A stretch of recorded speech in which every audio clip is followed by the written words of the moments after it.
అందరూ ఫుల్ హ్యాపీగా ఉన్నారమ్మా, ఖుషిగా ఉన్నారు. అంటే ఉదయము అవునా, చాలా టేస్ట్.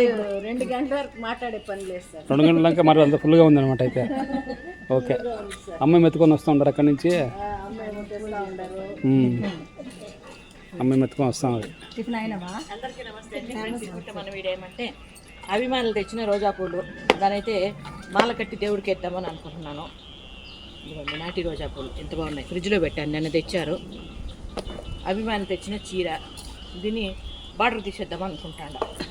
అభిమానంగా తెచ్చిపెట్టారు కదా, కట్టుకోవాలి కదా మనము దానికని. అంటే నేను కట్టేదానికి ఇంకా సంవత్సరం పడుతుందో, రేపేమన్నాడో కట్టేస్తానో తెలియదు. మ్యాచింగ్ బ్లౌజ్ ఉంటే రేపు ఎల్లుండి కట్టేస్తాను. ఇదిగోండి బార్డర్ అయితే తీసేద్దామని అనుకుంటున్నాను. దానికి పిన్ని తెచ్చుకున్నాను. మన వాళ్ళందరూ ఈ విధంగా అలసందకాయలు తెచ్చుకున్నారు. ఈ అలసందకాయలు అయితే ఊరికి వెళ్ళామండి, బంధువులు ఇంటికి, జాతరకి వెళ్ళాము, అంటే గంగ జాతరకి. అక్కడ అభిమానులు ఇచ్చారంట, అంటే కాదు బంధువులు ఇచ్చారనమాట. వాళ్ళ తోట ఉంది, వాళ్ళ తోటలో ఈ రకంగా కోసుకొచ్చి ఇచ్చారు. టమాటాలు ఇవి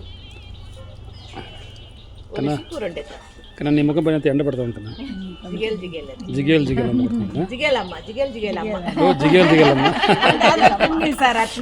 నువ్వు అన్నా అనుకోకపోయినా జిగేలే. దేనికి మళ్ళీ జవాబుగా పెడతారు, అదే పాస్ అయిపోతుంది, అదే పాస్ అయిపోతుంది. అంటే ఇది చెట్ల కింద మామిడి చెట్లు ఉన్నాం కదా మనము, అది ఎండ వచ్చి నీడ వస్తాం కాబట్టి ఇంకా ఏం చేసి చపాతీలు మేము తిన్నామ్మా. చపాతీలు, మిల్ మేకర్, ఆలు కర్రీమా సూపర్.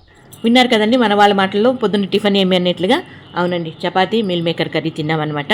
అది కూడా వీడియో అప్లోడ్ చేశాను మినీలాగా అన్నట్లుగా. ఇంక ఇప్పుడైతే అలసంద గింజల చారు, దాంతోపాటు కొన్ని ఐటమ్స్ ఏమేమి అనేది చూద్దామా. ఇదిగోండి మధ్యాహ్నం భోజనం ఇదేనమాట. పొద్దున్న అయితే చపాతీ తిన్నాం, దాంతోపాటు మిల్ మేకర్ కర్రీ తిన్నాం. ఇప్పుడైతే మధ్యాహ్నం భోజనానికి ఇన్ని ఐటమ్స్ అనమాట.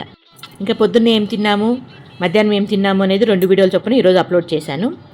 ఇంకా రాత్రి ఏం తింటారు అన్నట్లుగా మీరు అనుకోవచ్చు. రాత్రి ఏం తింటామంటే రసమన్నం తింటామండి, ఉత్త రసమన్నం తింటాము. ఆ ఉత్త రసమన్నం వీడియో పెడతామనుకోండి, ఆశ్రమంలో ఉత్త రసమన్నమే పెడతారేమో మన వాళ్ళకి పని, కొత్త వాళ్ళు అనుకుంటే కష్టం, దానికని ఆ వీడియో అప్లోడ్ చేయను. చెప్తానే ఉంటాను నేను, మీరు వచ్చి చూసినా అదే ఉంటుంది, వీడియో అప్లోడ్ చేసినా అదే ఉంటుంది, నేను చెప్పిన అదే ఉంటుంది. రాత్రిలో మాత్రం వేడిగా అన్నము, దానికి జీలకర్ర మిరియాలతో రసం పెడతామన్నమాట. అందరూ అదే తింటామండి. ఓకేనా. రెగ్యులర్గా చూసే వాళ్ళకి తెలుసు ఇక్కడ పంచపక్ష పరమాన్నాలు ఉంటాయని, కాకపోతే కొత్తగా చూసే వాళ్ళకి తెలియదు కదా. రసమన్న వీడియో ఒకటే చూసారు అనుకోండి, వాళ్ళు తప్పుగా భావిస్తారు కదా, దానికని పెట్టినబ్బా, ఇంకేమీ కాదు. ఓకేనా. మన చిన్న వీడియో నచ్చితే లైక్ చేయండి, షేర్ చేయండి, సబ్స్క్రైబ్ చేసుకోండి. నమస్తే.